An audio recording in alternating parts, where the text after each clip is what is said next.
All right, hello, test, 1 2 1 2. All right, cool. At least my mic's working. 1 second. Hello. Hello.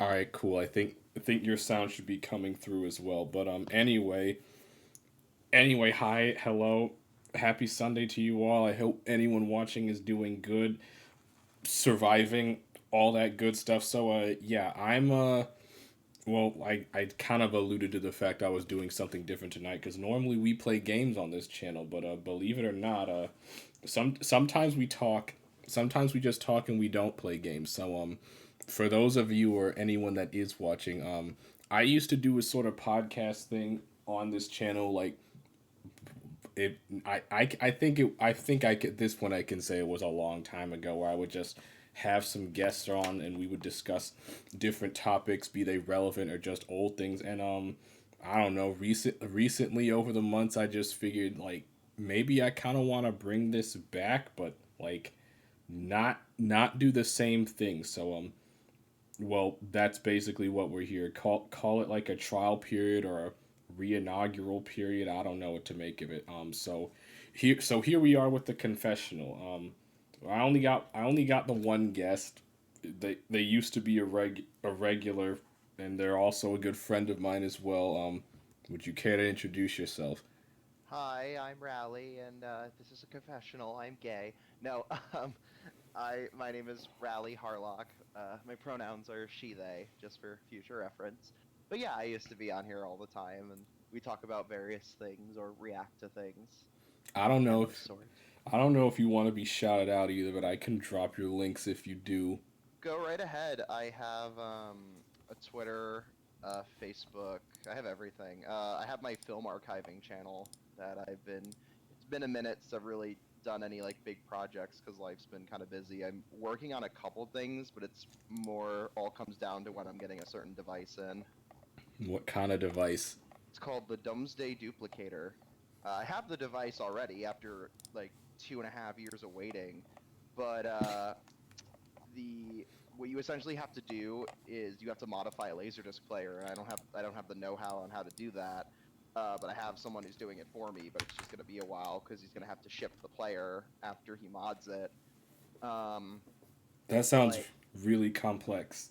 it is, but essentially you use what's called an RF port or radio frequency port, which usually gives low quality stuff, like old video game consoles like Atari would use it.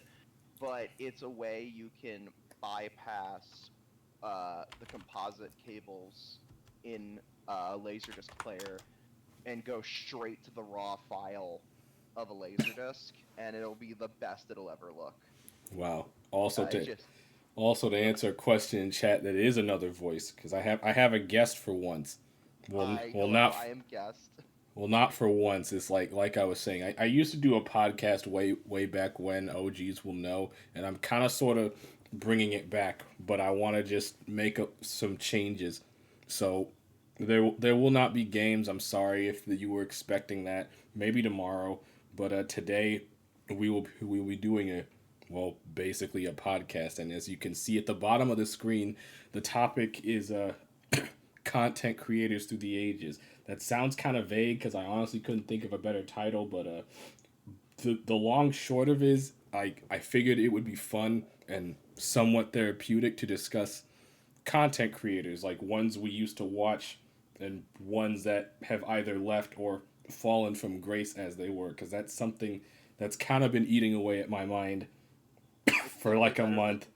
it's definitely better than saying content creators who got canceled and or did bad things and or just decided to quit because they could. Well, yeah, no, because yeah, like not all of them have fallen from grace. No, some are still very, very chill. But can we play mind games with the guests? I mean, I guess you can. All I ask is that, well, I guess it's kind of in my rules, but no one ever scrolls down. Be respectful. Their pronouns are she, they, and any respect I would expect of me is to be given in full to anyone I have on. To quote Dr. Girlfriend from the Venture Brothers, yes, I belong in here, I just have a very deep voice. Only only the real OGs remember watching Planet Unicorn. I don't even know what Planet Unicorn is. Planet Unicorn. I don't know That what that is either. that wasn't the name of my show I used to do. It was called The Gospel Truth. And now I'm sort of renaming it to The Confessional. I gotta stick with the whole preacher gimmick. But hi, I think the Pine. last time I was on there, I wasn't even a I wasn't even a girl yet. I know Oh, that those were the that's days. that's how long ago this was. But give me a minute. We'll Yeah, I'm set the mood. trans now. We'll set the mood. All right. Let me All go to right. Twitch so I Hopefully, can also see the questions because I'm probably if people are gonna ask me things, I'll be happy to answer. maybe. Let me see. Are you still under preacher? Yep. Yeah, there It's you are. yeah. You're not a real OG if you didn't watch Planet Unicorn in '06. I didn't even know that was a thing until now. Let me Google it. Planet Unicorn animated series. Was it like a? This looks like a YouTube thing. Yeah, it's a YouTube thing. Oh, Planet Unicorn, Micros, House Spears. who made it? Tyler Spears and Mike Rose. I can't say I'm familiar.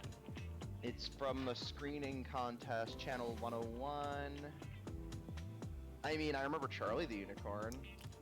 That's one I definitely remember. Oh my god, yeah. God, that's a That's my there's my old profile pic too. Yeah, if you want to update that too at some point, I think I have Video Girl Eye as my profile yeah. pic. That was a great commission I got though. I forgot about that. Thank you I for reminding me. I forgot to ask, and you don't have to thank me. It's a pleasure. But anyway, well, I guess to start with the topic, I figured I would start with a content creator like I think both of us may have watched at some point. What is the name? What does the name Nostalgia Critic invoke in you? Oh, someone who I once, as someone who's in the film scene, someone who I once was. I think that's the first thing that comes to mind. But yeah, I like I said, I figured we'd start with someone who we probably both watched at one point. I used to watch Nostalgia Critic somewhat religiously. Well, for context, Nostalgia Critic or Doug Walker, as some people may know them. This is definitely a content creator who fell from grace because it turns out they are a terrible person. For context. Yeah, and also, I mean, before we even dive into like the bad stuff he did, I can also give, if you want, I can give my perspective on how he was in the film scene and how he was as a film reviewer and like what changed, like what was that era. The floor is yours. So, like, if you knew Doug Walker back then, the thing that he does, I saw the cracks start to show when he did his Sailor Moon review. The thing about Doug is, one, he'd pick a lot of easy targets. Two, he doesn't have a lot of nuance when it came to film discussion. It was always, it has to be this way. It's this movie, this is bad, you are like this. This is the only perspective. And I think the one that showed the cracks starting to show for me before any of the change of channel things started happening or anything like that was his Sailor Moon video. Because the whole time, the whole argument of his boils down to, oh, Sailor Moon is a formulaic show that's bad, and also the reason boys watched it was because they were horny for the girls. That's not true. I watched it because DBZ came on right after. I watched it because I had feelings that I did not confront for a very long time. Actually, finally, I'm not going to keep it too much on like transition stuff, but this applies. I was out with my friend Gwen right before I came out, and she was like, "Did you ever watch Sailor Moon as a kid?" And I was like, "Yeah," but like I never wanted to like be with them. I wanted to like be them. Sailor Uranus is actually like one of my biggest inspirations. Actually, my girlfriend and I dressed as Uranus and Neptune for Halloween this year. But like, needless to say, like Sailor Moon was something that like meant a lot. And the problem is with someone like Doug's reputation, or even any of the other like film people who tried to emulate his style, you weren't able to look at a movie like subjectively. It was always objective, and it became like a major problem. And I used to be like that, unfortunately. Like I fell for that when I was younger. I'd be like, oh yeah, this guy says it's bad, therefore it's bad. Honestly, like different perspectives. Yeah, honestly, I feel like looking back at this whole topic, I feel like that's just a problem with like older YouTube in general, because I can sort of relate to what you're discussing with a different creator we'll probably touch on tonight, but go on.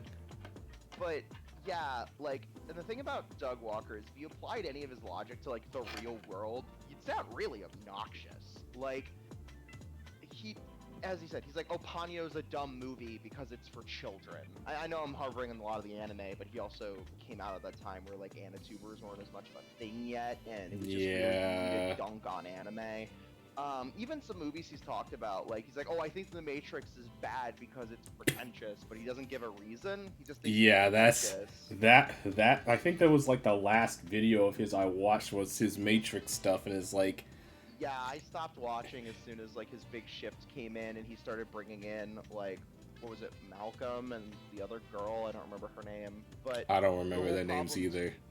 The only old problem too is he started just sounding like a weird film boomer after a while, where like he'd also like, again, as I said, boiling down things. One of my favorite film directors of all time is Ralph Bakshi, and he's like, oh, his movies are just boobies and screaming, when really they're this like countercultural, like all of them are very countercultural films that are a lot better than he gives them credit for. Like, and as I said, there's nothing wrong with liking or disliking certain films, but the problem is when I went to defend a movie or even say I dislike a movie, they're like, but this guy said, but Doug Walker said, I don't give a shit what Doug Walker said. It's almost like opinions vary. Exactly. It's almost like he became, but again, I used to be like that. I used to be that jerk who was like, oh, I want to be like the cynical film critic guy who thinks everything is stupid and bad. Yeah. When really that's just not the way to go about things. And if you notice, like now that's why we have like film essayists. I know we'll probably get to that later because that kind of enraptures everything else. But we're starting, like, Doug Walker is definitely an interesting place to start this conversation because of how much dominance his style had over just reviewership in general. Yeah, I feel like I don't know if this is an apt comparison to make, but I kind of feel like he was basically like, well, I guess we can also discuss this guy too. He was basically like the angry video game nerd, but like for films. And then speaking of James Rolfe, it's just like, I mean, would you call it a fall from grace? Because I feel like that doesn't really describe what happened to him. I'd say like yes and no. James has a bit of a different problem. I think the thing about Doug versus James was, I definitely think James had the problem of like, this is objectively bad when there's definitely more nuance to be had. But I think the whole thing is he's the butt of the joke, while Doug Walker like started taking everything like stupendously seriously, especially after his like revival, where he felt like he was like the most important guy ever and like everything he's ever said was like objectively correct. The problem with the nerd was, I think after the movie he just kind of started getting lazy, and after he left Screw Attack and yeah, I was going to say it was almost kind of more like a sellout situation. And I know that's kind of a dirty word to throw out, but it's like it didn't. Something definitely started missing after the movie. Accurate. Which I mean, to be fair, it's like he wanted to make a movie. Like, props to him for crossing that off his bucket list. But still, the movie's terrible. By the way. I mean, yeah, I can't remember the last time I watched it, but the problem with the movie is it's like. I hate to use this term because I know Quentin Reviews came up with it, but it was definitely something that always interested me because it makes sense. It's the lore movie where you have to know the lore or the movie makes no sense at all. And like there's problem lore. Is that you take, I mean, Yavijian has lore. He's got like all these characters he's made up and like his own like power armor and all that. There was like a whole thing. And like the problem with the movie is, as just a regular movie, like if you had walked in, you never knew who AVGN was, you just watched this movie, it is terrible. There's passion put into it, don't get me wrong, but at times it just drags. Dang. I only remember watching it once, and I don't think I ever watched it again afterwards. That seems to be like everyone's experience with this movie is, yeah, we all got hyped for it, and then you see it, and you're like, wow, this just happened, and then you don't watch it again. But yeah, it's just like, though with those two specifically, it really just feels like, they were basically the fad for their era. Like every other creator was like either inspired by them or wanted to be them. Heck, I feel like some creators still probably are inspired by them, despite how they have fallen more or It's it, less. it's weird because like I know people who will like defend both for different reasons. Because like, yeah, to go to the elephant in the room, if that's okay. Go Doug for it. Walker's a bad person and definitely defended a lot of horrible things that I'm not going to entirely describe because it's not entirely appropriate to discuss here. But he definitely, I think you put it best where you said James sold out, while Doug definitely just kind of buckled down and let everybody take him over. Yeah, Grant, Because at we least will. James doesn't abuse people. Yeah, I was gonna say it's like we will try to give context for the creators we discuss, but some things are not good in polite company. But Google's your And, friend, and also, allegedly, gotta say allegedly. allegedly. Allegedly, allegedly. But, there's, yeah, with Doug, there was a very infamous document called Change the Channel, written by a lot of people who used to work under him. And I read that in college when it came out, and it was very Jeez. eye-opening and very sad. Content warning, there's a lot of bad things in there.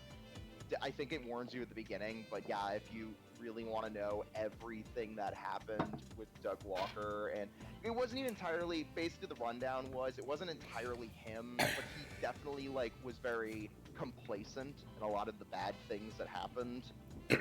And the thing is, he's like still going today, which shocks me. Like he's still making videos. Yeah, And, are they performing as well as they used to? not that I know of. Again, I don't pay attention to him anymore. Like, Fair enough. yeah, when I started to learn like nuance in film, I stopped watching a lot of like film content creators because the problem is they just kept doing the Doug Walker thing. There are occasionally, like, I'll watch an occasional "Your Movie Sucks" or "Ralph the Movie Maker" or like stuff like that, and they're usually kind of goofy and dumb. But like, I guess the moral of the story for all this section is definitely form your own opinions. Like don't take don't take the words of somebody online as gospel. I would have done the same thing. I love you for that. Except for preacher here, take his words as gospel. Ooh, nice. Exactly, because I know what I'm talking about. Please don't don't put me on a pedestal. I know I'm like a speck, but if I ever do end up blowing up, which I don't see happening, I just don't raise me up, please. I'm just a dude.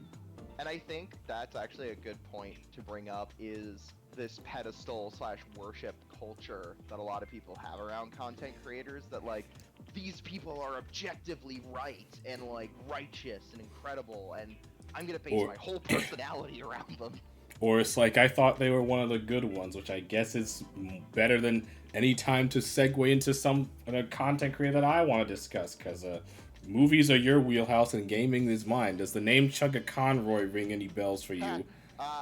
Feet man. Uh, Yeah, I've heard about it. I never watched him, but I heard everything. So I follow Lady Emily on Twitter, so I got to hear a bit of what happened from her side.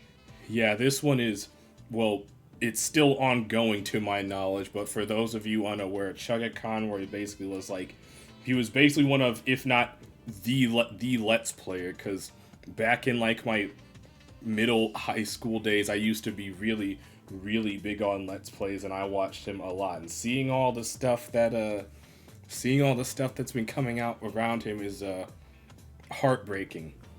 And it's also really stupid to see that, people will still defend that sort of behavior, because it's like the thing when the thing when someone comes out with an accusation is like, a lot of people just like to assume people are lying, which they're not. Usually, if you come out with any sort of accusation, you're doing so at a detriment, especially against someone who has a fan base as big as his. It's a major risk, like anywhere you go, because yeah, you could ruin your reputation as much as the other person's. Like, If not it, more. if not more, and that's what's really sad. things have definitely gotten better, but yeah, there's also this subset of weirdos who are like, never listen to people if they start an accusation. Like, can there be people who do things wrong? Yes, there was like a Team 4-star thing that happened recently that all turned out to be untrue, but it definitely Yeah. like got some attention, and then like it was proven false. But that doesn't mean. I think the other problem too is people start to like group other people into it. So like, again, let's say a hypothetical here is, oh, I am a woman who was harassed, and now I decided to start a campaign.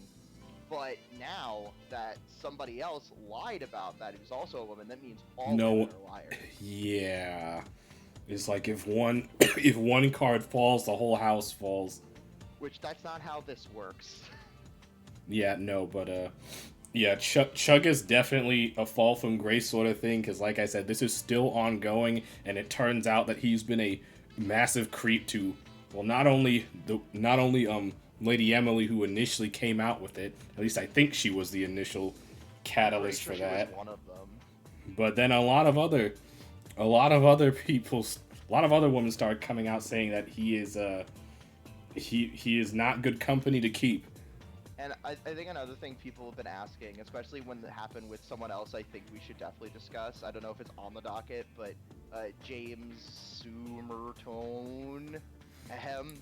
That's But I'm aware of them, but that's definitely more your wheelhouse because that H bomber guy video was a I love that lot. video. I also I had the pleasure / displeasure of calling out Summerton on Twitter because he attacked a series, or he plagiarized something from a series I love, which is Revolutionary Girl Lieutenant, but his infamous Patreon only. But I'll get into Summerton later because I think that's definitely a bigger discussion to have. But the point I was going to get to with Summerton was they in the bomber guy video, he asks, why didn't you just come public with this immediately?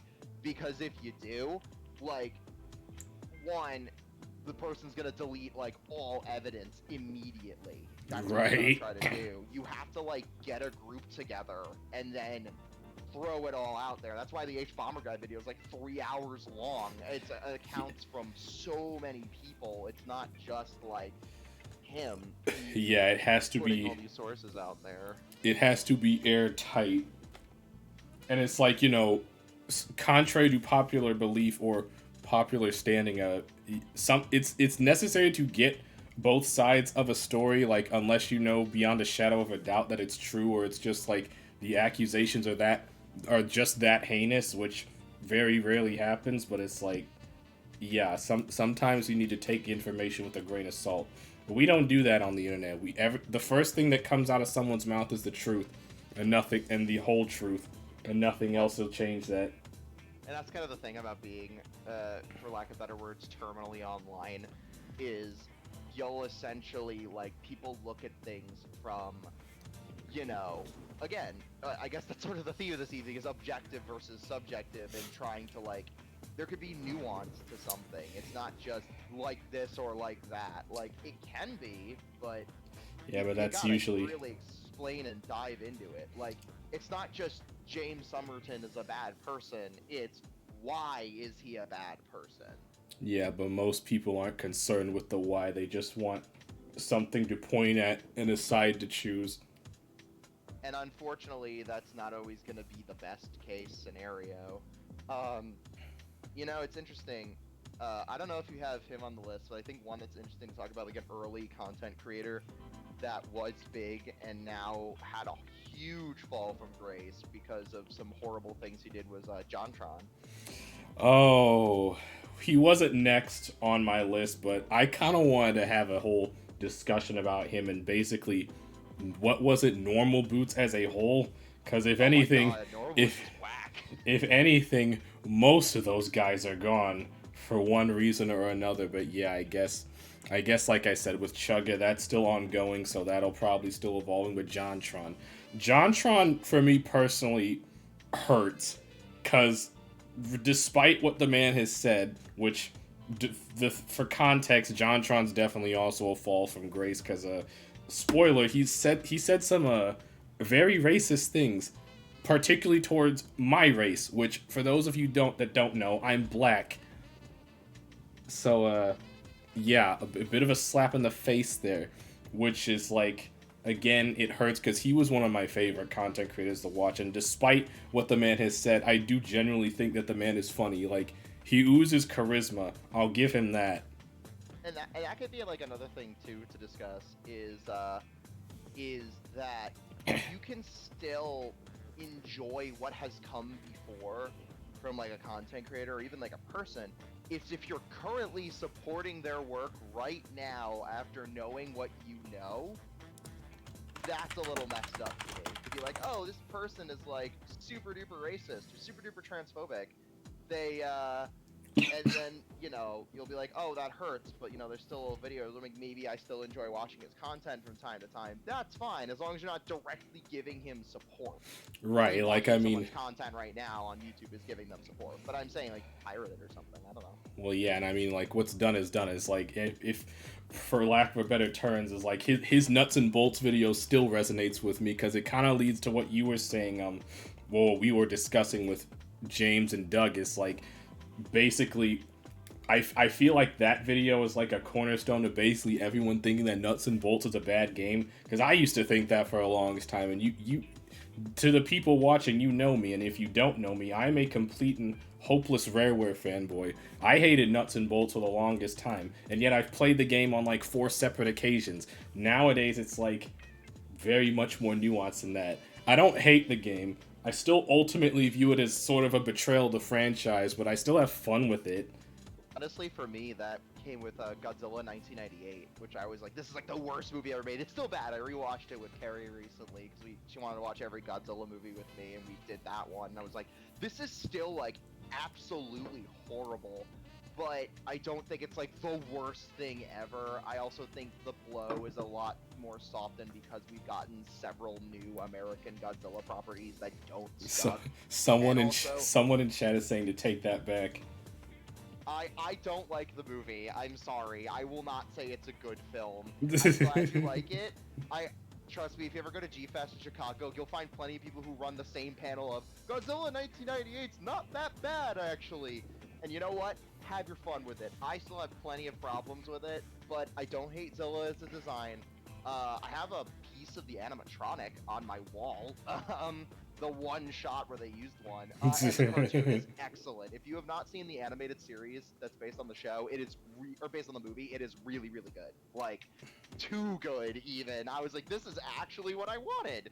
I But didn't even yeah, know there like was a cartoon. there was. It didn't last very long. You can get it on like dirt cheap DVDs for like $10, but. Yeah, to go on a really, really quick side tangent to quickly sum it up, it's actually based on the baby that lives at the end of the movie, and it actually gets like its own acidic radioactive breath, and it fights other monsters. It even fights the Zilla from the movie turned into a cyber Godzilla. It is excellent. Like the show is really, really good. The Yeah, animated it was series is what pretty much. this. Oh. Yeah, it was. There were some concepts thrown around. It was a kind of a amalgamation of a lot of things since yeah, Godzilla 98 had a lot of people it went through. Like Stan Winston originally did the designs, and it looked pretty good. And they were gonna do something like a 3D movie. There was a lot that happened between even 1998 to 2014. Godzilla was all over the place as a franchise. But nonetheless, as much as I still don't like the film, I'm not gonna act like an over dramatic person and be like, this is the worst thing ever and it ruined the franchise, or like a lot of people still do. I think it deserves to exist and is a fine enough film on its own. It's just a film I do not like. Fair enough, but I guess echoing back to JonTron, it's just like I was saying, it's like, yeah. So like I was saying, the dude said some pretty racist stuff, and it's like, apparently he's apologized for it, but it's like that sort of kind of rings hollow because it's like he could very still well think those things that he put into words, and Did he it's like, apologize? I thought he was like haphazard about it. I thought he was like, yeah, I'm kind of sorry, but I'm kind of not. I think it was more like what you were saying. It's like I'm like basically I'm sorry, but it's like I don't know how to I don't really know how to put those thoughts into words, which is like so you still think that, Yeah, and he's still that's a racist. Like he's like he can say I'm sorry for saying bad things. He still believes them. Yeah, and that's where my problem lies. And it's like I said, it just hurts because the guy is genuinely funny. Like I can think of several videos of his, including the nuts and bolts videos, which just it got me like literally laughing out loud. And it's just I like, think that's sort of the same relationship I had with Dave Chappelle for a long time. You know, getting someone ooh, topical. Yeah, dude is like horrifically transphobic, like disgustingly so. And the problem is his comedy now, like even taking the controversy out, he's not funny anymore. Like all he does is just say trans people bad. I never Never, there's really no. found him funny. I did because his humor used to be like super duper dry and witty, which I used to be a fan of, but unfortunately, once he went into the transphobic arc, it just kind of really stopped being funny. Like even taking out how transphobic and horrible they like the jokes are, they're not jokes. There's no build up or punchline anymore. Yeah, But like, yeah, he's also a bad person. And I think that's the other like big issue. It's like you have content creators who it's like the three big ones are they abuse people, they're racist, or they're homophobic slash transphobic slash misogynistic. yeah, but sometimes you do get unique cases. Because speaking of normal boots, Gerard. Oh, Money Stealer. Yeah, so Gerard, aka the completionist, that one was also relatively recent. That one also kind of hurt too, because I mean, well, Gerard seemed like a nice guy, but it's like for those of you that don't know, he basically just I won't say embezzled money because he didn't technically steal it. He just had a lot of charity money just sitting around for like what was it, a decade?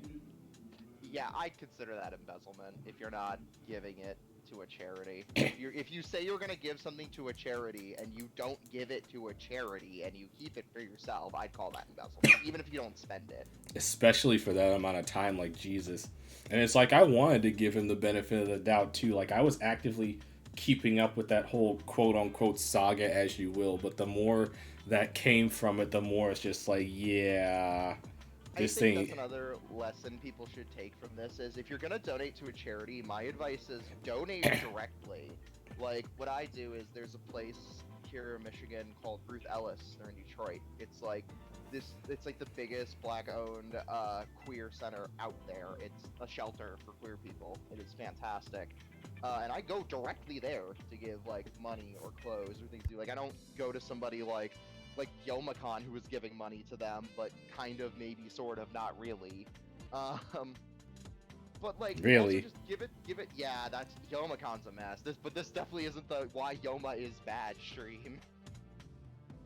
um, but yeah, like Gerard definitely should have just donated the money. It is not his to make. If you're having trouble with production for your accessories, that is a you problem. That is not. You don't make a charity and then take the money. Like Also, that's it's never. like it can't be that hard to find a charity. It's like I feel like all that research should be done beforehand, really. Like there's plenty. Just go even find something local. Like I love like just donating like local shelters if I have money or clothes or food that I don't need or can't use or know somebody else could use. Yeah, because like if there's a cause, someone has a charity for it. Just period. You Well, you unfortunately, it also kind of comes down to like slacktivism, which is a term I use all the time, which is people are like, I know I'm totally making a difference, and they don't actually do anything. They're like the tuxedo mask going, my job here is done, but you didn't do anything, and then just like leaves with thoughts and prayers. yeah. I mean, there's making an honest effort and just like what you said. Because it's like Yeah, it's like it's never a contest, which a lot of people in this modern age should know or learn given ongoing events and atrocities. But it's like I don't know. yeah. But yeah, Gerard is definitely. I think just the worst part is he could have fixed this. He could have just come out and said, you know what, I did it bad. I'll give the money. Whatever. We'll move on. And maybe like I won't do charity stuff anymore because you can't trust me. But no, I he feel doubled like down on it. yeah, I feel like the best thing he could have done is just like like you said, give the money and then like came out of his own pocket considering how long he held on to it. Like I feel like that probably wouldn't have made it good, But that's like the best thing he could have done for the situation. But yeah, no, he doubled down. Yep, and that's sort of the problem is a lot of creators don't want to admit they're wrong, or when they do a quote-unquote apology. Like last year, this was the year for apology videos. Like, Oh wow, man. we had some god-tier cringe apologies where people were just like, I'm sorry, but I'm totally gonna do it again. Or I'm sorry, but I don't really care. I'm just doing this to save my reputation. Also, we'll talk Summerton. We will always remember the ukulele. Oh, it's always as well. Every time it's YouTube apology, you gotta just pull out a ukulele and just start singing it. I don't know how you. Like at least it would have been funny if someone's like self-referential about it. I don't know how you top that. Like honestly. Oh no, again, Summerton's apology is also pretty bad, but again, I'll talk about that when we get to him because that's a long conversation. But yeah, it's like, well, even still going on with no normal boots, like I said, that whole crew is practically gone at this point. It's like we discussed. Did he ever have controversy? No, I think he's still doing things. I watched him recently. Like he mostly just does like food reviews now, which is a little weird. Yeah, he just yeah, he just sort of pivoted, I think, and then oh yeah, Pro Jared. That was that was a mess. Oh god, yeah. To sum that one up, it was just a lot of really bad blood between him and his ex-wife, and it was just a lot of it bled into the professional scene. Isn't it basically like they're both bad people? Yeah, that's pretty much the long and short of it. Is they were both pretty bad people, and yeah. Now yeah, I guess that's sort of tame compared to racism and embezzlement, but like, yikes. It's still a fall from grace, though. Aw, Amity went up and got a little air. My axolotl, for those who don't know, I am raising an axolotl. Her name is Amity. She's very cute. She is very cute. She's our little dog, who's not a dog and breathes underwater. But yeah, that whole crew is like, okay, we talked about JonTron, Peanut Butter Gamer. He's still around. He just pivoted. Gerard, we discussed, and then apparently the Continue crew was part of that, which I don't know if this. I have no idea. Honestly, I've never heard of them. I didn't watch them a whole lot. Not even gonna lie. I don't know who they are. I'm blanking on this one. Yeah, the only big ones I used to watch were, I did watch some Gerard on occasion. PBG. I used to watch Pro Jared before the drama happened. I used to watch JonTron before the drama happened. AVGN before the drama happened. Ish. Yeah. I still occasionally watch James, but he's not as good as he used to be. All these names I've never heard of. Are we old, or are we just? I don't know. What are these names? Would it be that we're old, or that we're just part of a bygone era? Maybe both. Like, what are the names in there? I can see if I can pick any of them if I know them. Well, I mean, we discussed AVGN, we discussed Doug Walker, we talked about JonTron, Gerard. People, the deletion thing. I have no idea, but Yeah, no clue. And then we touched on Chugga as well, and then you have Mr. Somerton, which I guess since we've kind of done on my end, we can go back to you. So have at it. I have to unravel this can of worms. Go for it. Okay, so for context, I'm gonna start at the beginning. Hi, you heard me say this when we started. I'm trans, and I am also a lesbian, so as a queer person, I really like learning about my history. So I've gone back and done a lot of research. I've watched a lot of movies and read books and yada yada yada, and occasionally I was like, oh, there's this gay YouTuber, his name is James Somerton, I guess I'll give him a watch. And I watched him, and he always felt off. Like, he never felt like he was giving me anything super duper insightful or interesting. It was always very, like, bare bones. And it turns out I wasn't crazy on that, and the last straw for me is, so yeah, for those who don't know me, my favorite show ever, like, is Revolutionary Girl Utena. I'm getting my middle name, like, legally changed to Utena when I get my name changed. I have, like, a big, like, half-sleeve Utena tattoo for an Omthi. It's, like, one of my favorite shows. It's my favorite show if you ask me what's my favorite show.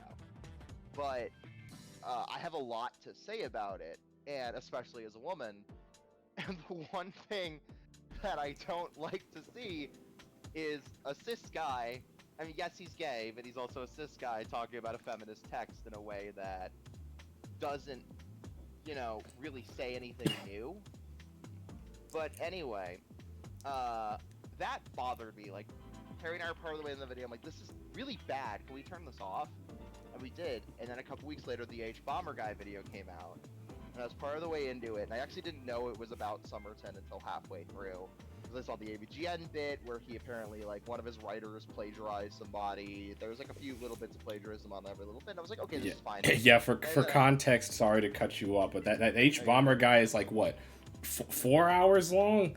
Something like that. It's like, it's really long. I don't tend to do well with really long videos. I listen to them while I work, so I didn't, like, the first night, I didn't listen to it all the way through. I got to, like, right before they started talking about James.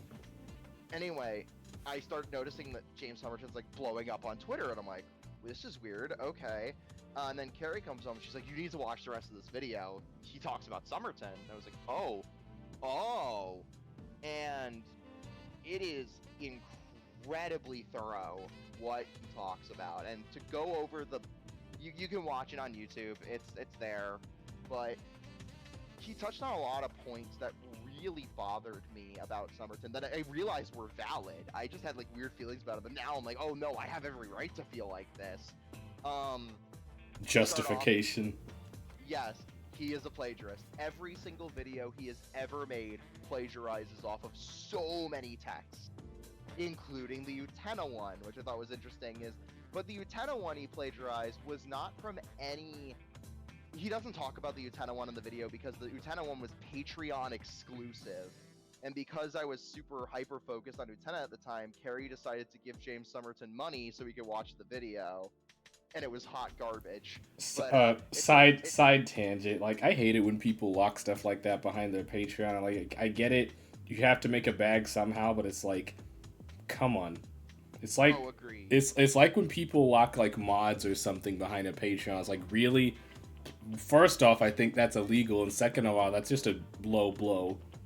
My favorite part of the whole thing of the video he makes you pay to watch is he says the specific line that stuck in my head, which was, I have a nuanced take on Utena that nobody else has. Spoiler alert, he read Wikipedia the entire time. It is just a Wikipedia summary of Utena, which was funny. He doesn't use any of the texts I've used for Utena, there's an amazing book by a woman named Erica Friedman, the biggest, like, Yuri fan I've ever seen, called By Your Side, The First 100 Years of Yuri, and, like, she was there when Utena made it big.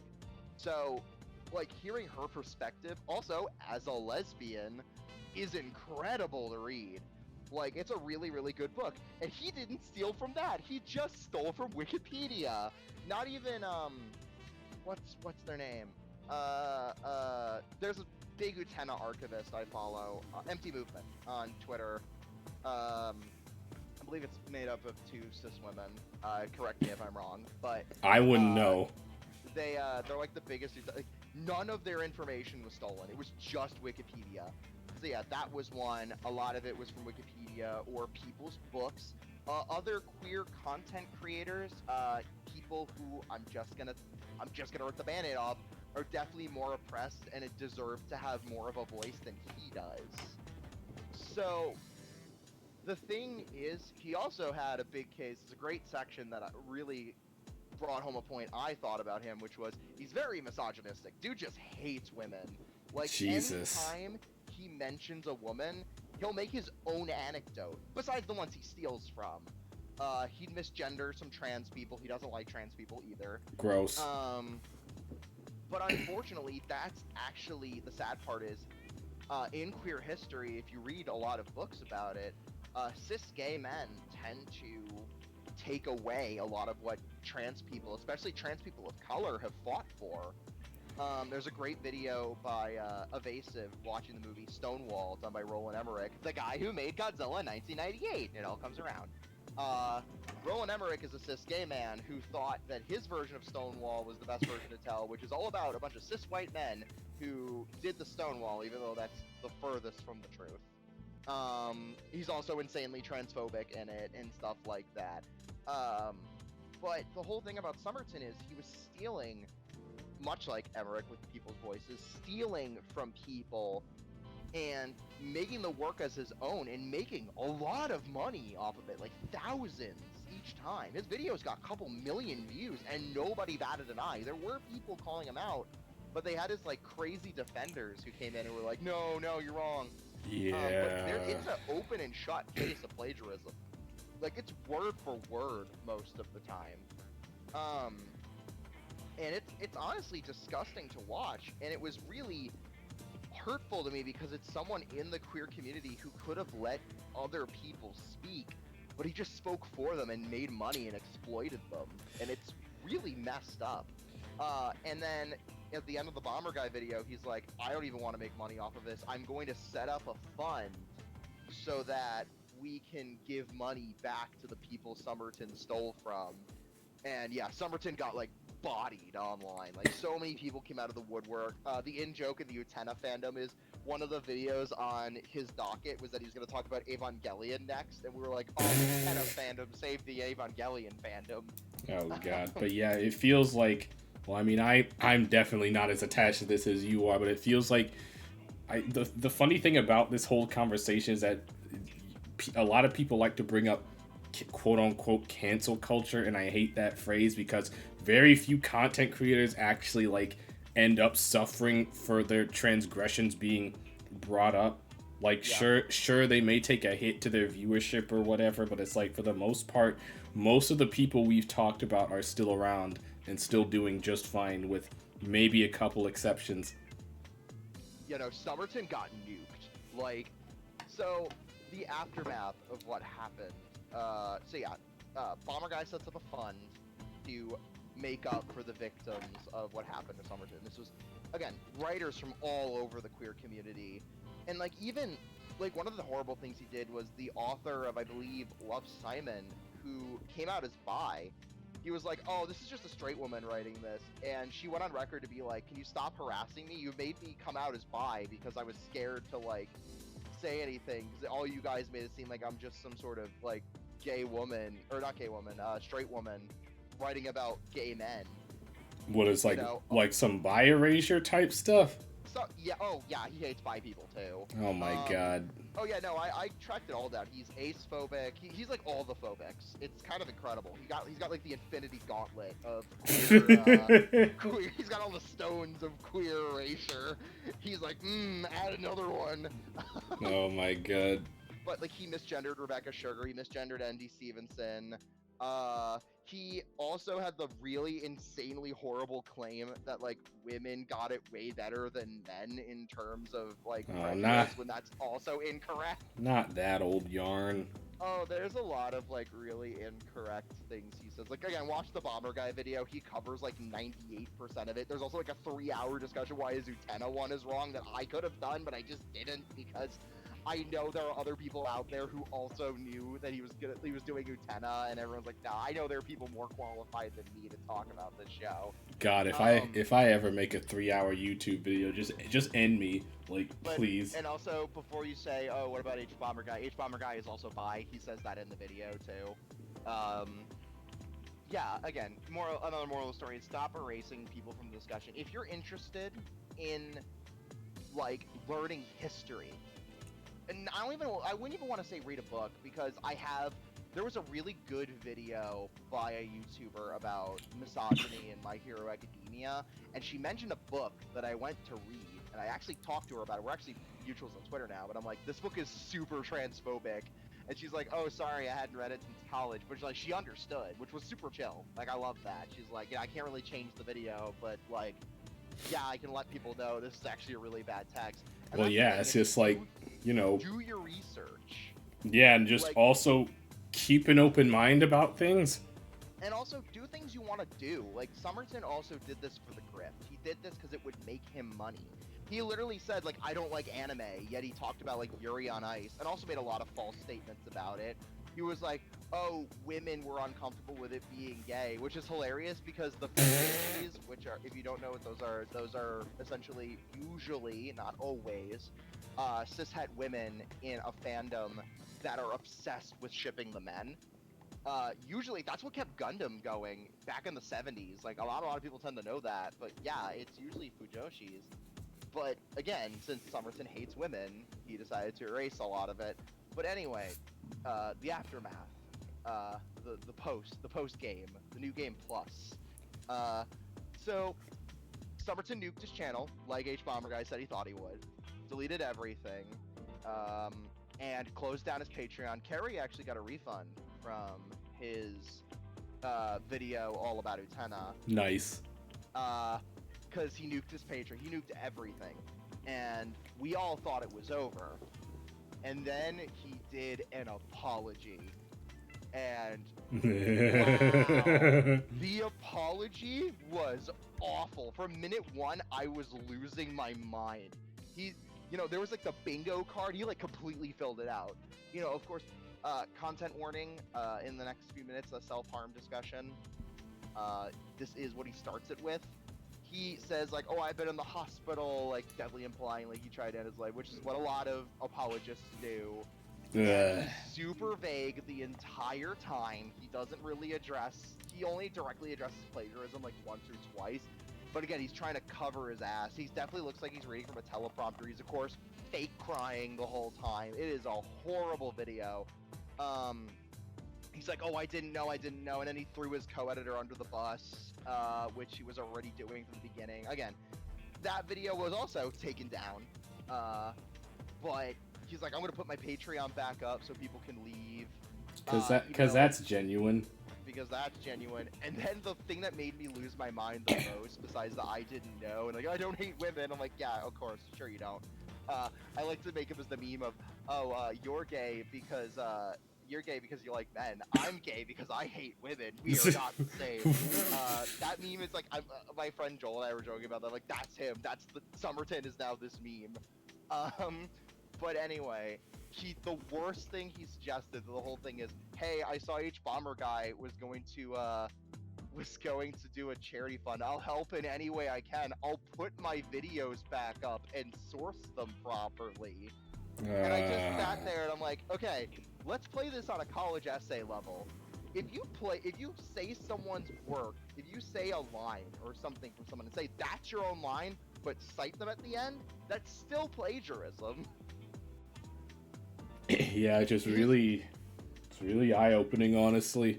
His whole idea was like, yeah, I'm just gonna plagiarize people and make money.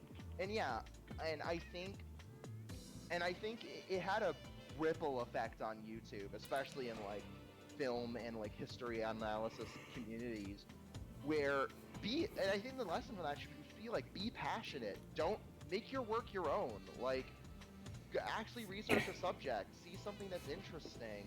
Honestly, watching that video made me question about how I do my videos, and I haven't been doing YouTube.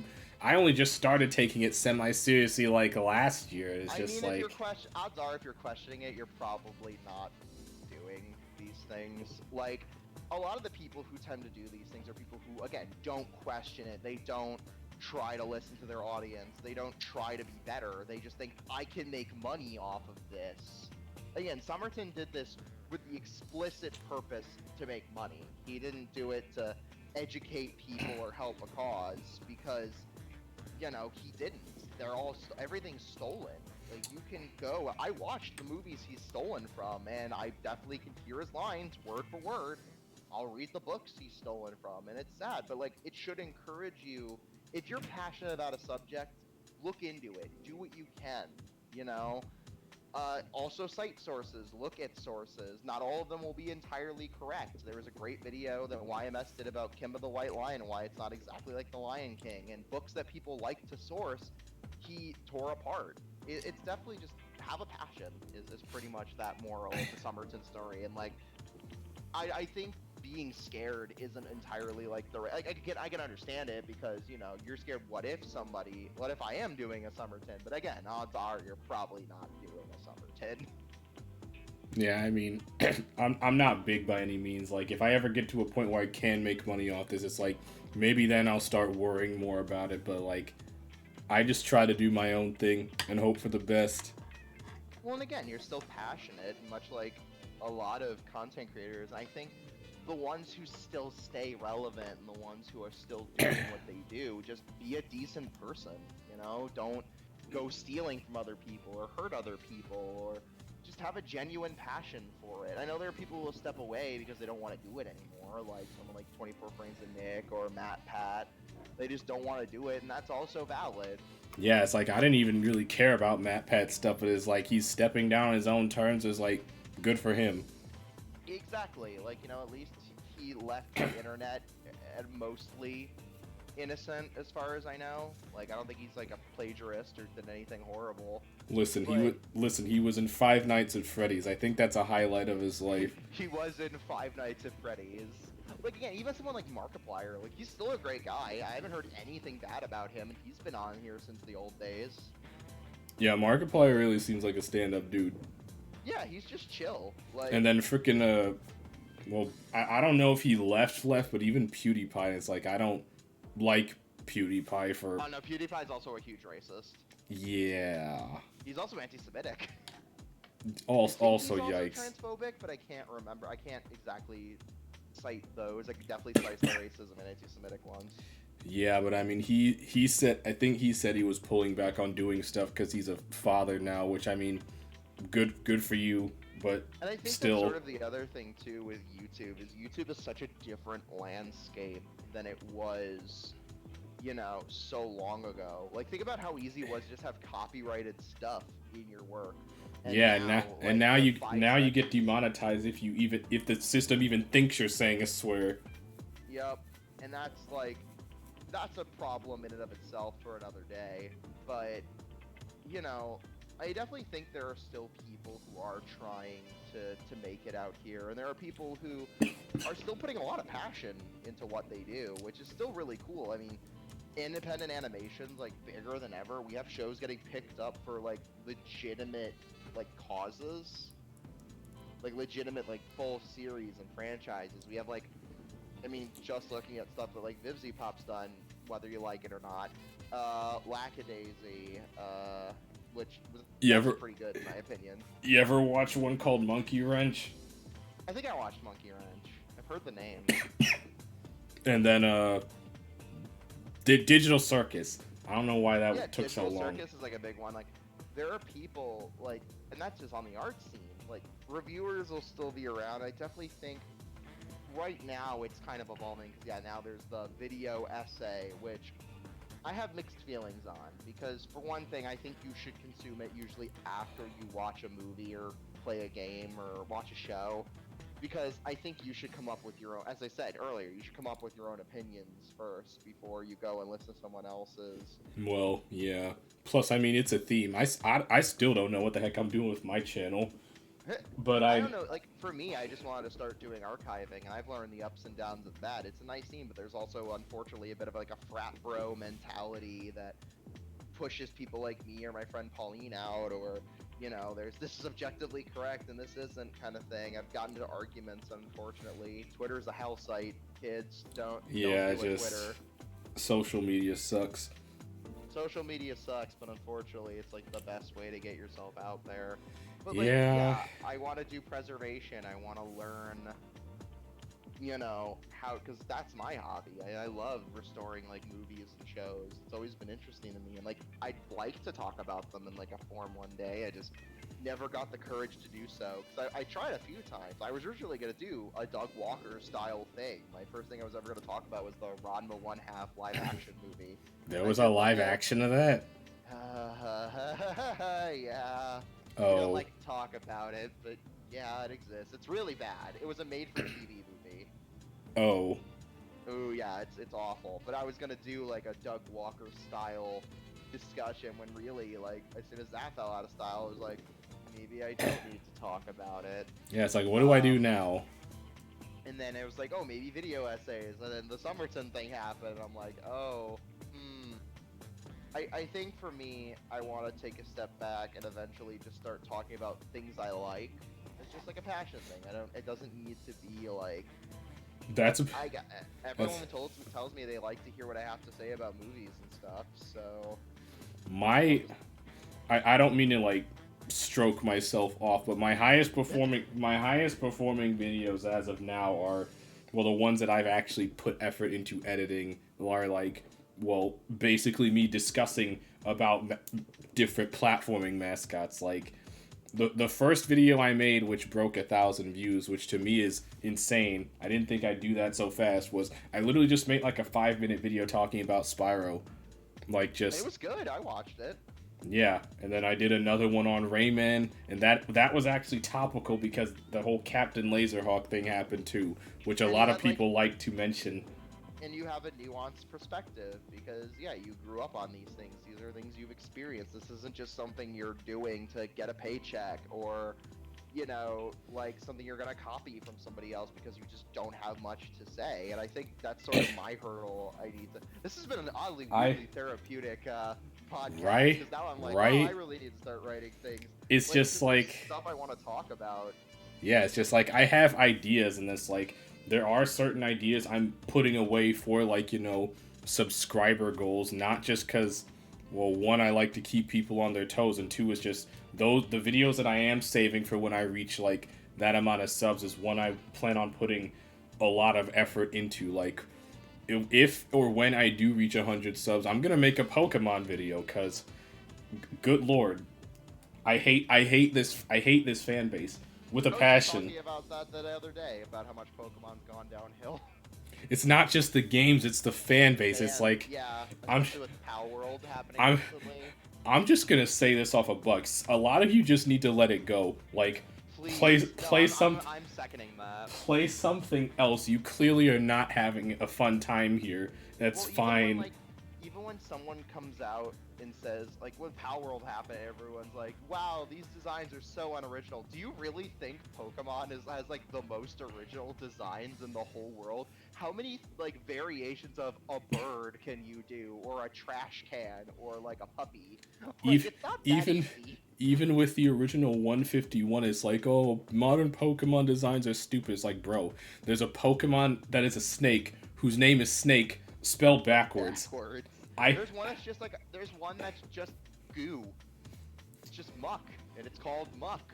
yeah, Again, it's like, like one of my favorite Pokemon's a modern Pokemon. I am a massive Snom supporter. If you like Snom, congratulations, we can be friends. I love Snom.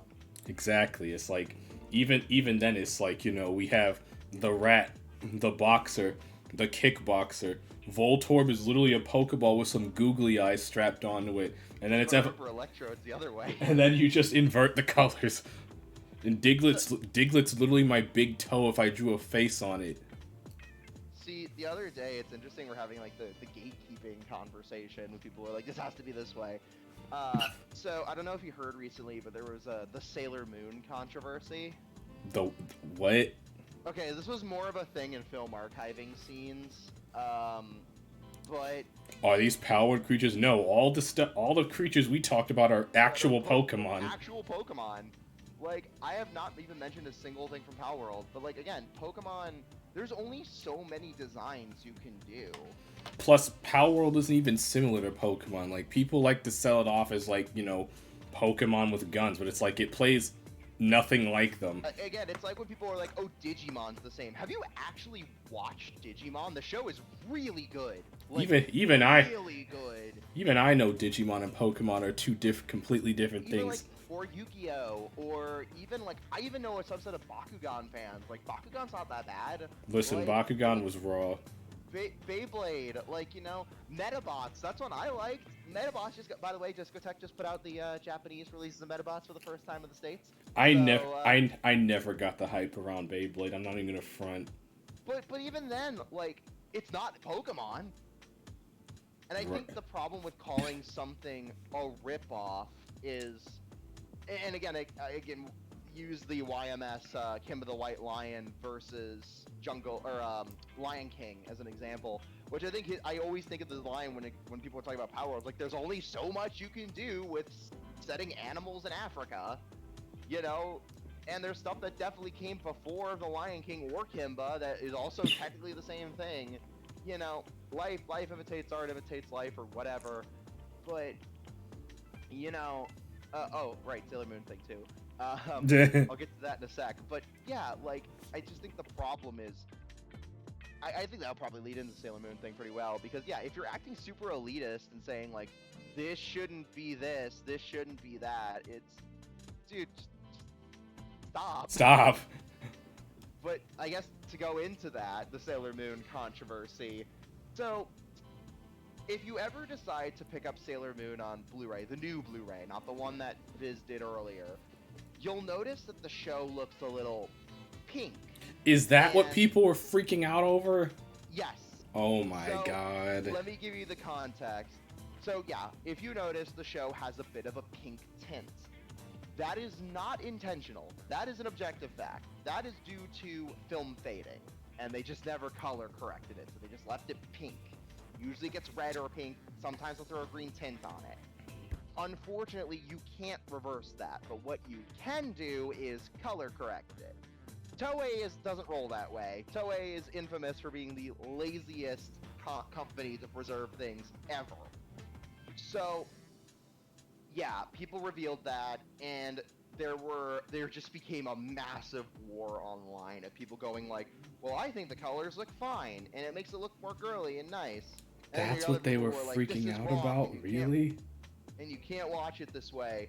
And I just sat there and I'm like, why do you care? Is as this someone really this is really real. what gets your rocks off? This is like, would I love to see something with the original colors? Sure, but am I going to shame everyone I've ever met for watching it and preferring it that way? With the pink tint? No, I don't care. But the problem is, everyone's like, this has to be this way. You're watching the show wrong. This really does feel like Pokemon Discourse. Jesus Christ. Yeah, and I'm sitting here, I decided to post about this because I had a friend who's like one of the biggest Sailor Moon fans I know, and he's like, I don't mind it. Hell, I don't even mind it. I just watched the original show with the pink tint. I could tell it was faded. And like, would it be cool to have rips of like the laser discs or whatever to have it with the original thing? Sure, but as I mentioned, someone decided to like slam me online for it. So I'm like, can you stop doing this? They're like, well, it's their fault for buying it. I'm like, how? Would you Like, okay, I want to experience the original Sailor Moon in the best quality possible with original colors. Okay, let me go buy myself a really expensive computer, a really expensive hard drive, go and pirate it online, hope the subs are okay, and then have the show that way. Or I could spend $30, go to Best Buy or Walmart, because Best Buy doesn't do physical media anymore, pick up a Boo. copy of the Blu-ray and just watch it like it is and not care. And again, to me, both are valid. If you want to restore things, then do it. That's what I do. I restore things all the time. That's my whole channel. That's what I do. I love doing it. But I'm never going to sit there, and again, going back to the whole Doug Walker thing of patrolling what people do and watch. I used to be that way. I used to be like, no, you shouldn't watch it this way or this way. Like Dragon Ball was another one where it was all like cropped and bad looking. We're like, yeah, is it what the creators initially intended? No. Is it still a valid way to watch it if that's all you have and that's all you want? Sure. Who am I to tell you what you should and shouldn't watch? Like, to me, it's a company. I explained to this person, this is a company problem, not a person problem. If you're so mad at them, get mad at the company who did this. Tell them to do better. Right? And But then they're all like, no, it's audience's fault because they said it's okay. or they No, it's not. just eat it all up was like, yeah, because here's the fun fact about both games and I imagine movies too, is like the majority of the audience doesn't care. They don't know care. they don't know the finer workings of either industry. It's like they just see new product, consume new product. And that can be both a benefit and a curse, but I don't think you should blame the company and tell them to do better rather than attacking Jim, who has a DVD player and only has the DVDs of Sailor Moon, which look and sound like butt, because he can't afford anything else. Or he just doesn't care. Why, like, not everyone's gonna do homework when it comes to watching a movie. You know, why? Yes, I would love to play this very old game on this one console that was never re-released. Unfortunately, I do not have that console and several $100s to spend. Or I just get a ROM that just has it. And play it on a legally ambiguous hardware. Yeah, just play it, and then, but no, someone's gonna be like, oh, but you calibrated it wrong. It doesn't look pixel perfect. It's not like 100%.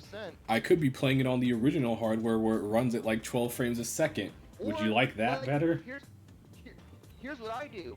I also get things through legally ambiguous means. And to play stuff through legally ambiguous cartridges on consoles I've legally acquired will take down load times, especially disc-based consoles.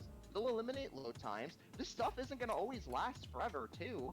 So, like, just consume something how you want to consume it. Enjoy something how you want to enjoy it. Or how you're able to enjoy it in some cases. Don't let naggy person who has nothing better to do than to complain about the fact that you don't have the super mega rare old tape of a movie to watch in the best quality possible in like mega superior quality. To me, it should be, because part of that conversation was somebody mentioned, the person mentioned, oh, we should be putting priority over certain cuts of movies. I said, why?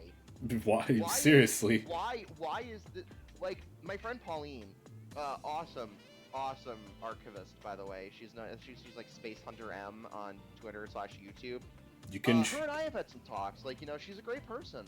But one of the biggest things, like, she's like one of the biggest fans of the U.S. version of Nausicaa of the Valley of the Wind, which is called Warriors of the Wind.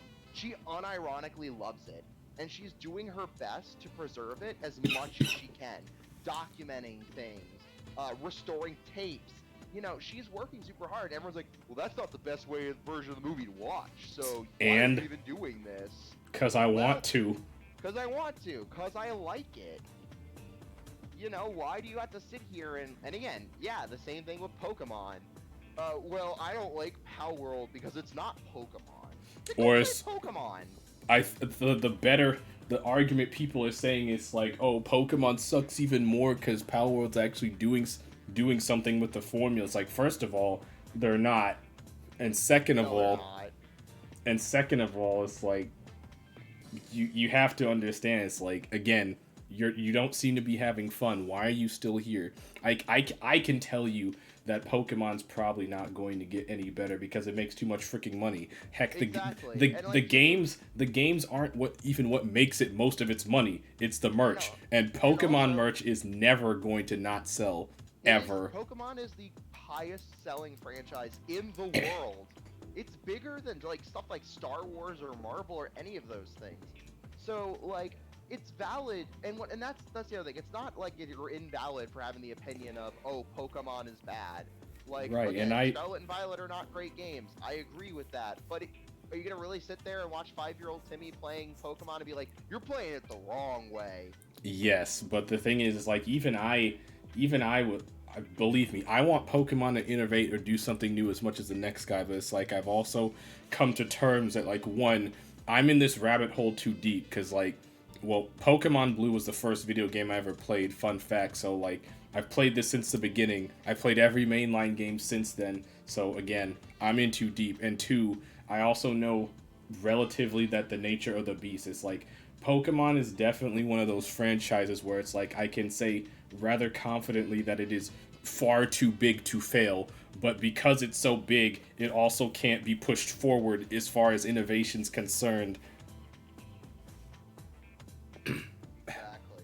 Like, and I definitely think it's cool to like hold Game Freak / Nintendo or / the Pokemon Company to a higher standard. That's one thing.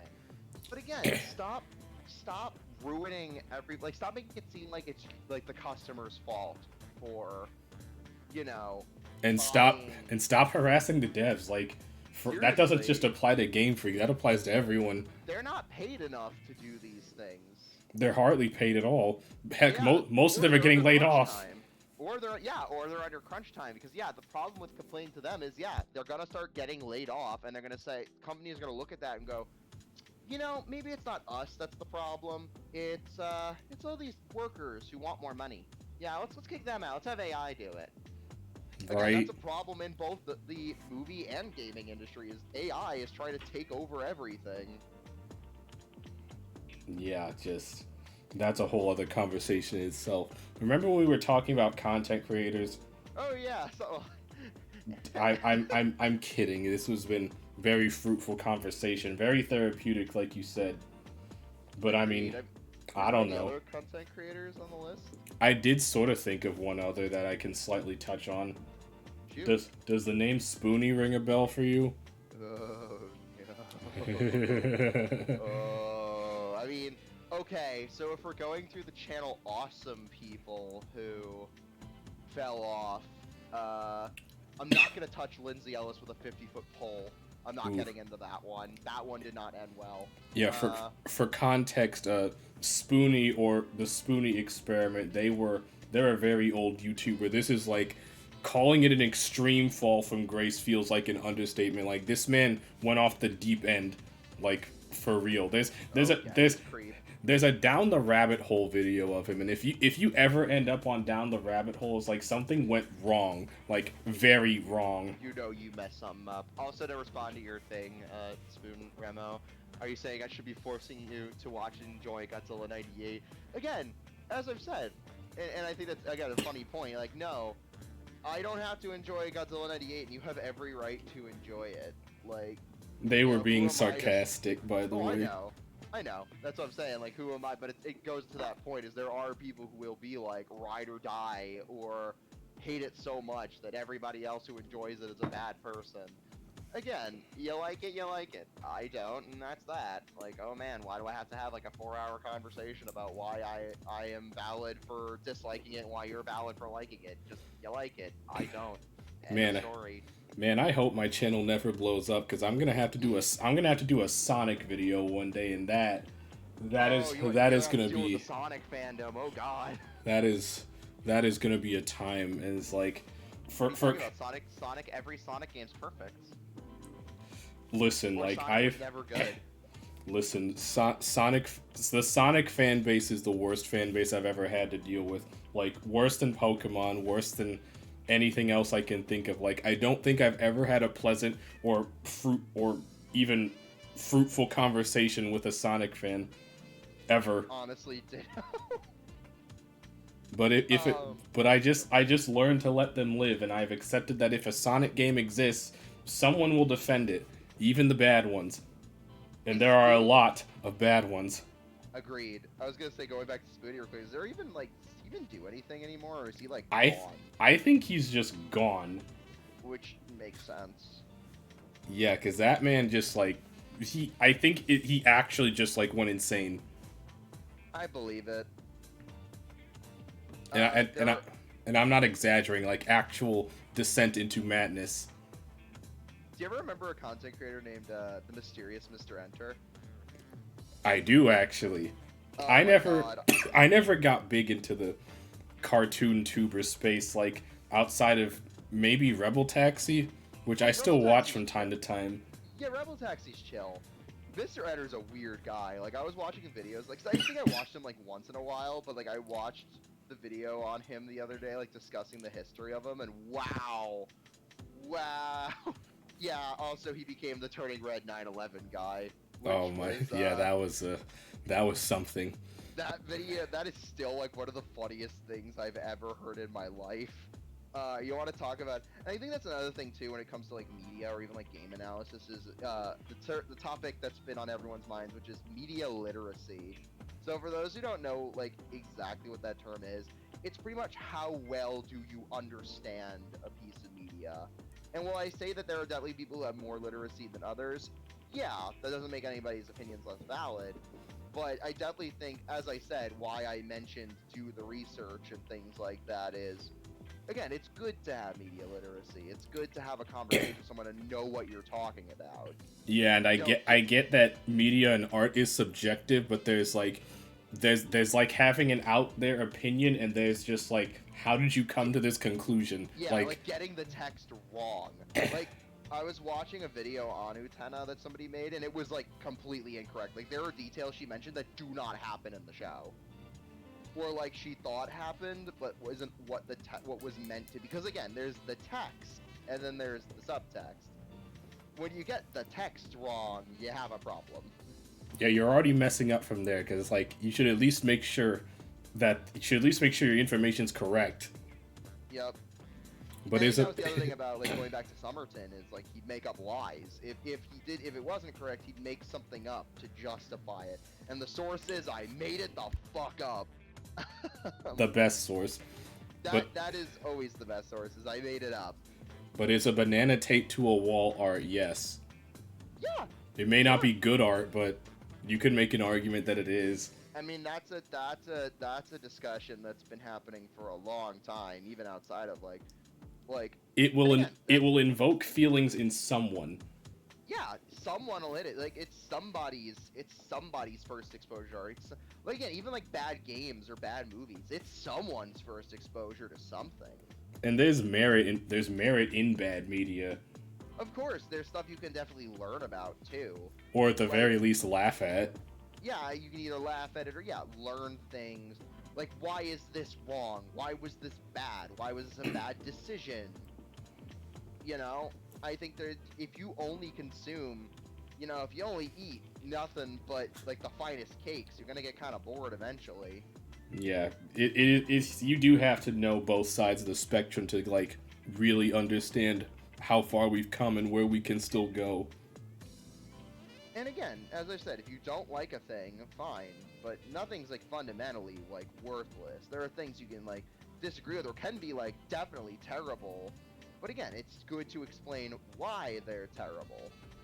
Yeah, and then just like some things just suck. Some You things do just suck. That also is a thing. There are plenty of that's a movies and games that are downright terrible. yeah, and it's like if you like them, that's fine, but it's like also it's important to recognize that they're not good. Like Hmm. I've listen, I had a guy try to defend Bubsy to me like anything's possible.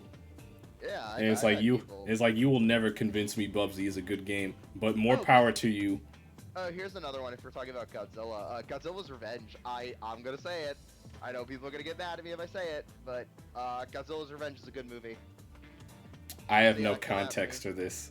If Godzilla's Revenge is not as bad of a film as people think it is, but again, if you dislike it, fine, that's on you. But I think to call it, fundamentally worthless and it doesn't contribute anything, I don't think that's a correct statement. Yeah, exactly. But even with Spoon, it's like Spoon is like the Spyro guy that I know. He's as big on Spyro as I am on Banjo, and even he can admit that some of the Spyro games suck. And I've played Spyro Orange. I've played Enter the Dragonfly, and that game's flat out unfinished. Oh my god, that was actually my first Spyro game. I'm sorry.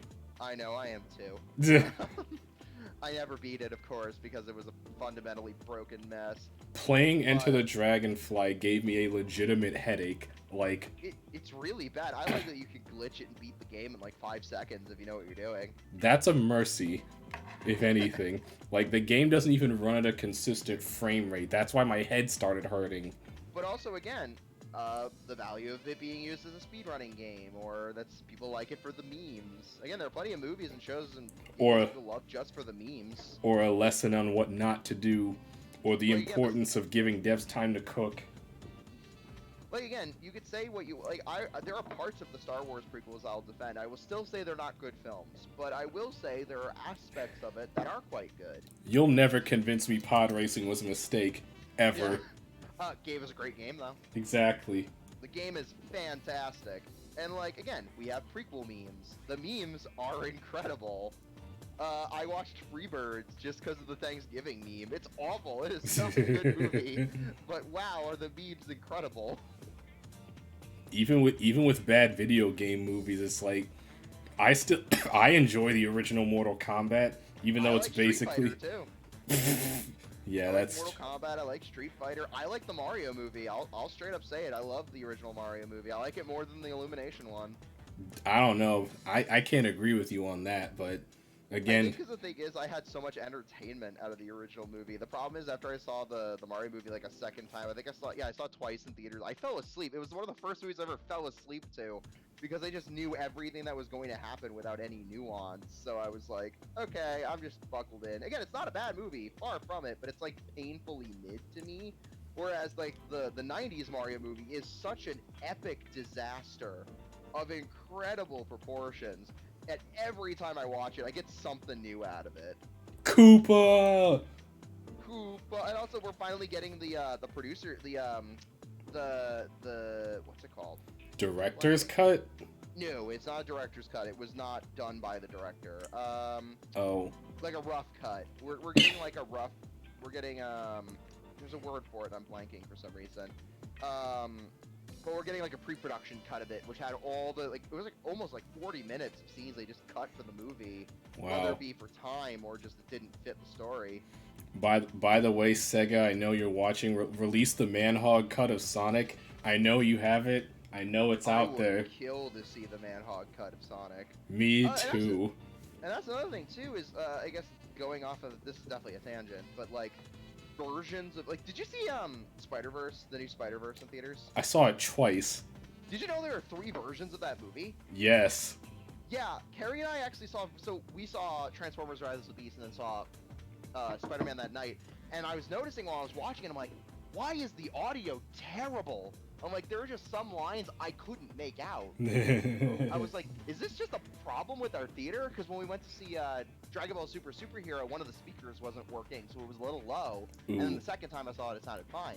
And I'm like, wow, it must be our theater. And then we left, and I looked it up. I'm like, oh, we saw version 1, where the audio was horrible. It wasn't just a me thing. I think the one we have on home video, I have the 4K. I believe it's version like 2 or 3 that we got. It's like the final version. They didn't. It would be cool to have the stuff that they didn't correct as features, but unfortunately they didn't include it. So yeah, if you want to go track that down, go track it down. That's the fun of preservation for me. But to tell somebody like, oh, don't, this version's terrible. Like, come on, guys. Come on.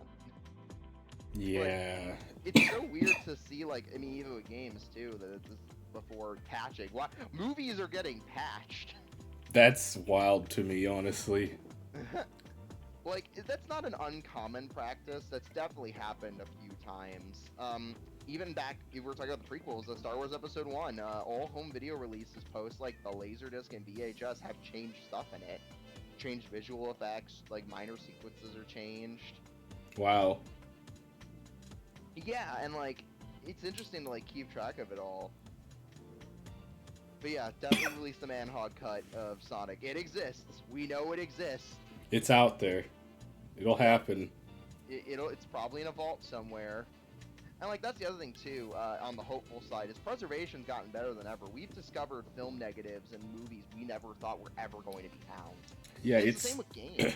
It's definitely an ongoing issue, but it's like it's an issue that is getting more attention, which is only a good thing.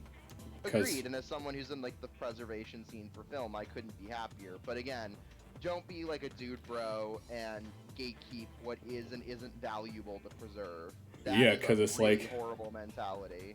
Yeah, it's like you can't gatekeep things like that. That actively harms the movement. Yep.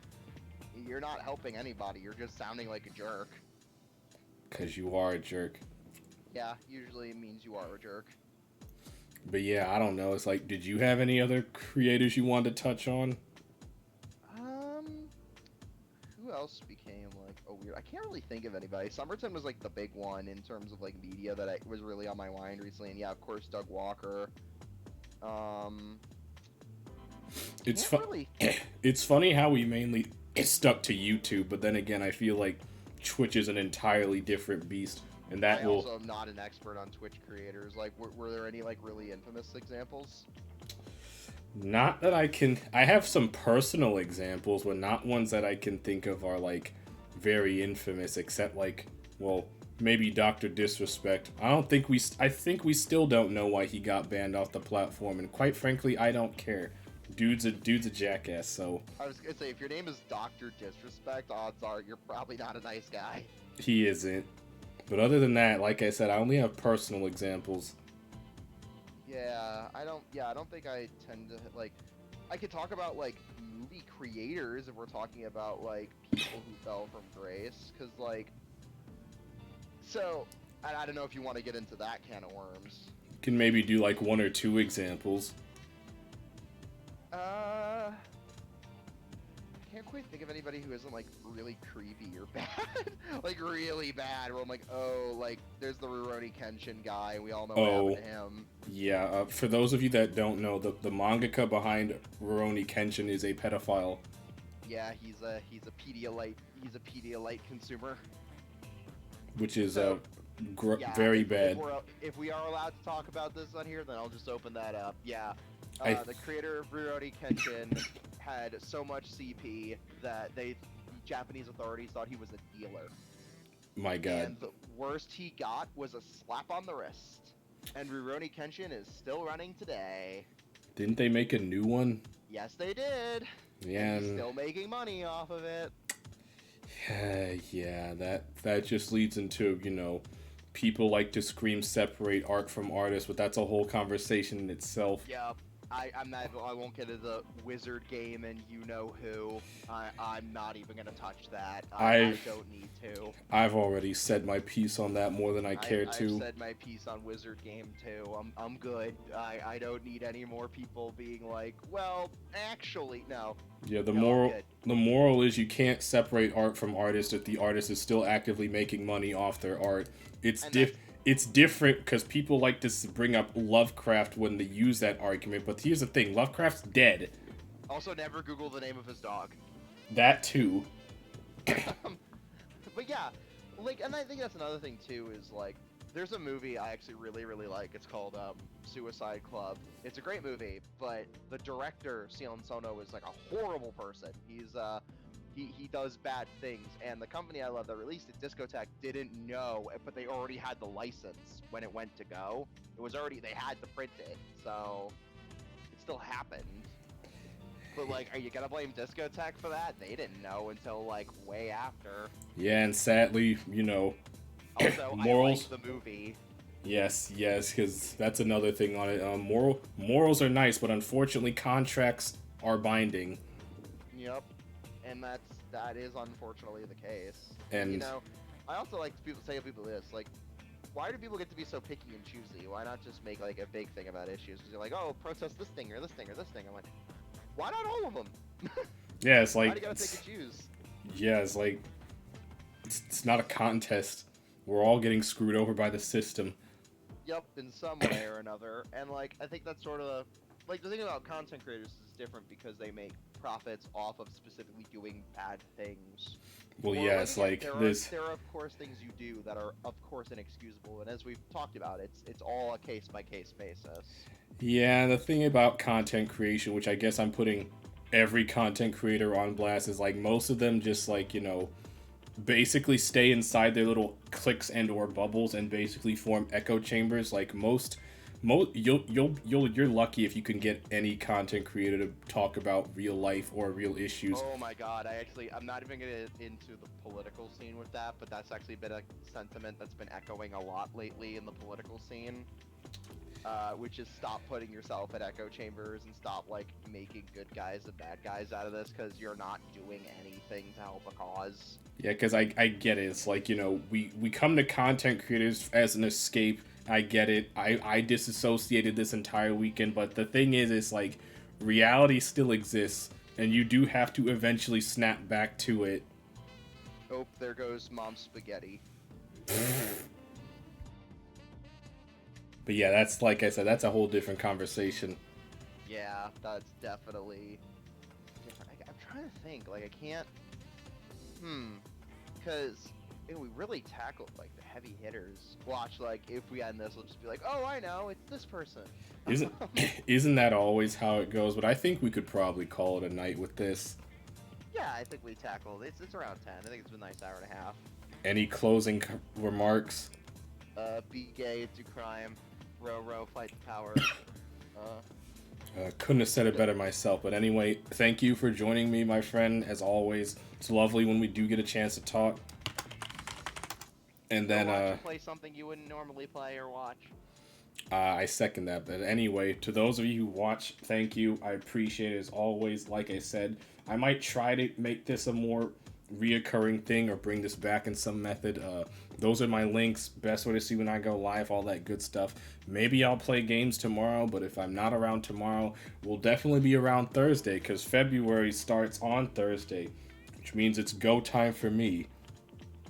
Crazy. I think all I have to look forward to soon are some re-releases of movies, and like Godzilla Kong's coming out, which I'm excited for. Where should I drop my socials? If that You just drop them. You just drop them in my chat if you want. All right, here's the Twitter. Don't be a douche. Yeah, I know. I'm on this thing. Oh, I Like, don't have to. Yeah, I'll do it actually, later. It's okay. I'll post it because my bot likes to hit people with links for I'll good also give you reason. to my YouTube channel for archiving specifically. Yeah, you can just Go to you post it in the Discord and I'll transfer it. Big Gold Films. If you know what that's in reference to, I'm very impressed. It's another one of my favorite animes, which is Fight Ixer 1. My most popular video is actually an upload of the CD from that. I have like over 1,000 views on that because it's hard to find on YouTube. Nice, but yeah, that's the Twitter link to my friend Riley. She was wonderful. Maybe check out her stuff if you're into film and conservation, all that good stuff. Good old, there's a lot of anime. I mostly do anime, which is fun. Weird, goofy things. Yeah, other than that, Yeah. you guys have a good night. Have a good night, everyone.